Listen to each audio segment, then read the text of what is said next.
بسم الله الرحمن الرحيم. سبح اسم ربك الأعلى الذي خلق فسوى والذي قدر فهدى والذي أخرج المرعى فجعله غثاء أحوى سنقرئك فلا تنسى إلا ما شاء الله إنه يعلم الجهر وما يخفى ونيسرك لليسرى فذكر إن نفعت الذكرى سيذكر من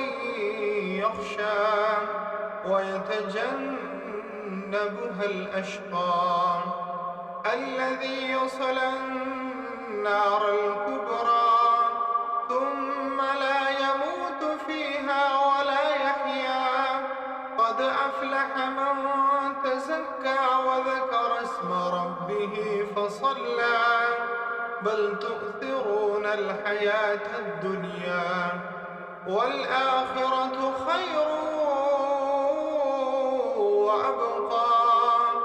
إن هذا لفي الصحف الأولى صحف إبراهيم